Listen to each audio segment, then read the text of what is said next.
Let's have a conversation, though, about just where we're at when it comes to sports. Do you want to go NBA specific? Because it feels like the NBA is starting to get it from all angles as far as the quality of the game, as far as how people view the product. LeBron James. How was that NBA Cup? Big ratings on that, right? Oh, huge.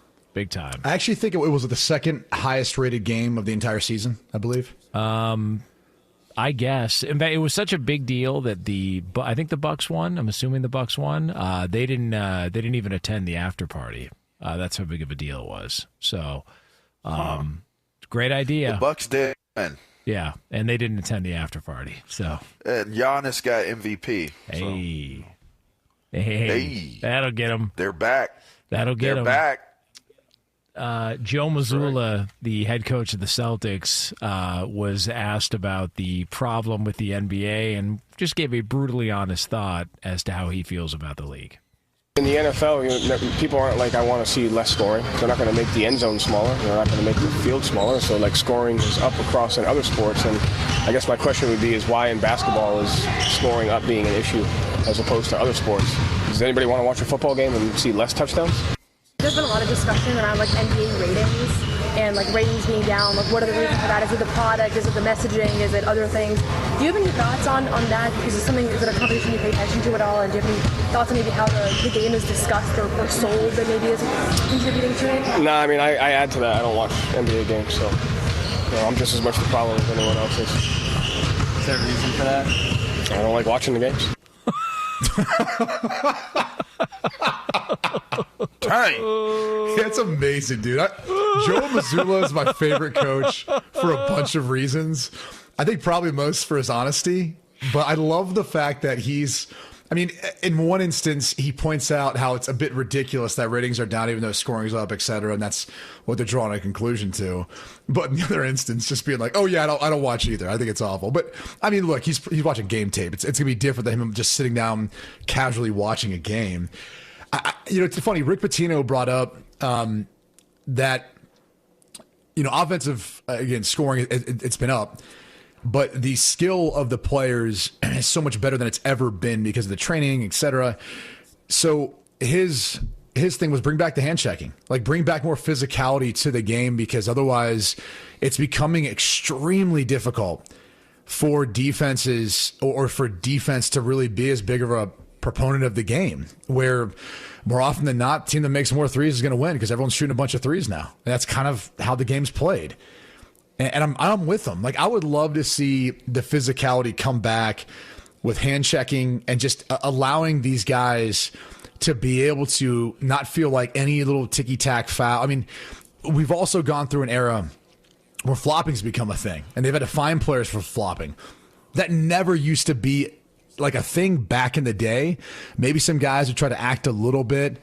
People will point out examples of probably Michael Jordan or someone getting some calls, but it was kind of like an unwritten rule, and it definitely wasn't seen as much as it's seen now in the league. So, I don't have an answer as far as why NBA ratings are down the way they are. I would say this: NHL's down. There's a bunch of sports that are down, pretty much with the exception of the SEC. In college football, the ratings were down single digits this year, but the NFL, the SEC, and WNBA. Those are the only three things that were up this year compared to last year or years past. And so what do you attribute that to? I don't know. Maybe it's consumer habits. When I travel around and I see this younger generation, and look, I'm 40, so throw me into whatever demographic you want. But when I'm seeing kids who are 22 to 35 years old, a lot of them are watching content in short, quick spurts on their phone. They're not sitting around the bar watching a TV. They're not even sometimes watching on an iPad. They're just watching on their phone, and they're flipping through stuff rather fast. And so I don't know that they have the attention span to sit down and watch an entire game. I attribute it kind of similar to this.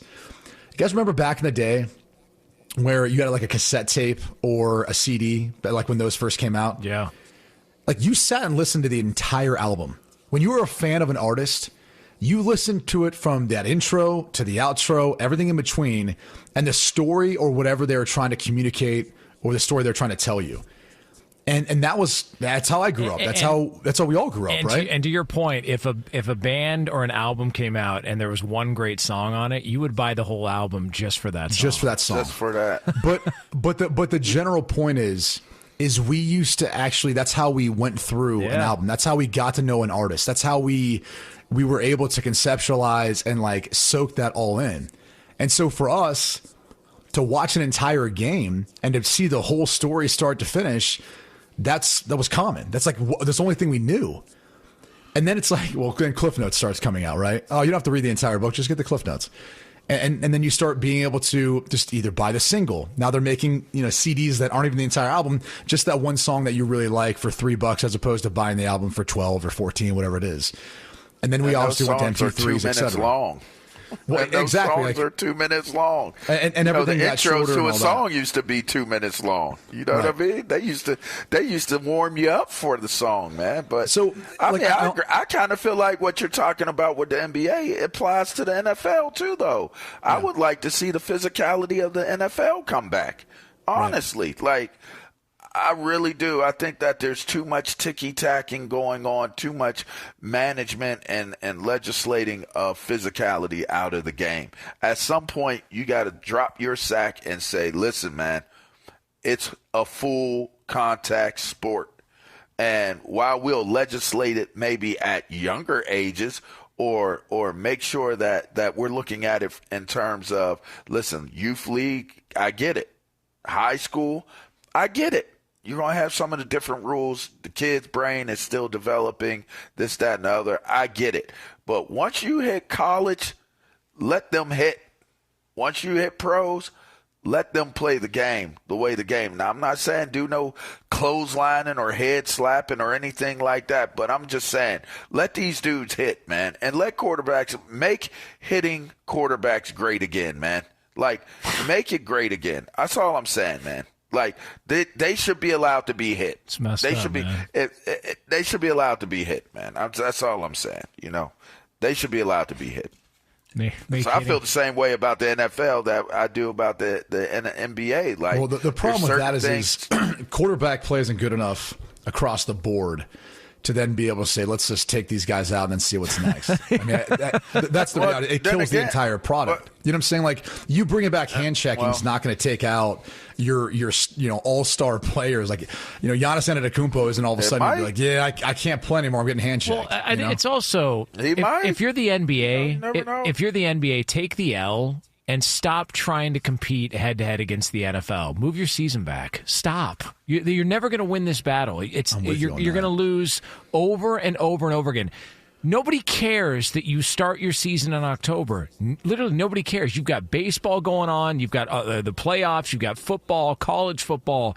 Just understand where you are in the landscape of things. You're a fraction of the audience now. Yeah, know your role and move your league back. Stop. Because that way, when the summer comes around and everybody's taken off and it's the fill-in time in sports radio because everyone's like, well, it's the all-star game in baseball, et cetera, then you've got an NBA season that more people are going to watch because there's nothing else going on. But stop competing head-to-head against the NFL because you're just going to lose every time. Doesn't make any sense. But they won't. Yeah, I don't know that that's going to work either, though.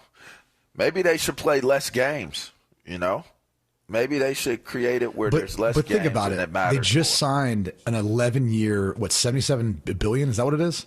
I don't even, a lot. It's some ridiculous deal. And the reality is, it comes down to this. Does anyone care the ratings are down?